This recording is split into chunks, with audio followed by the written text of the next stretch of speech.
এর মধ্যে আমরা দেখব কিভাবে আমরা এক্সেল প্রজেক্ট বা এক্সেল ডকুমেন্টকে পাসওয়ার্ড দিয়ে প্রোটেক্ট করতে পারি।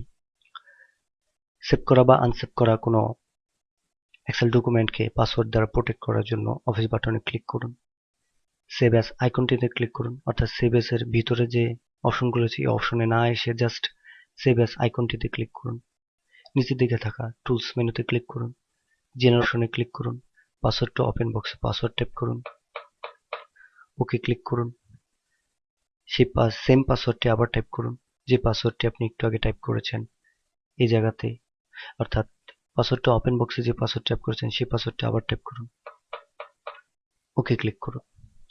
এখন আপনি যে জায়গায় সেভ করতে চান সেই জায়গায় গিয়ে সেভে ক্লিক করুন, ফলে আপনার ডকুমেন্টটি পাসওয়ার্ড প্রোটেক্টেড হয়ে যাবে।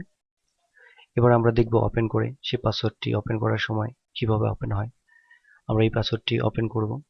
তো দেখতে পাচ্ছেন এখানে ওপেন করার সময় আমাদেরকে পাসওয়ার্ড দিতে বলছে।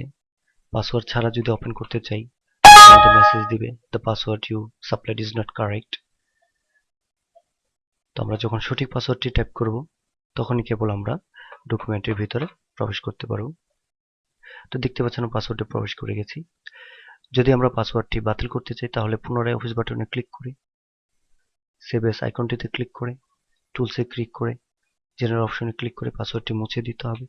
তারপরে ওকে ক্লিক করে সেভে ক্লিক করতে হবে।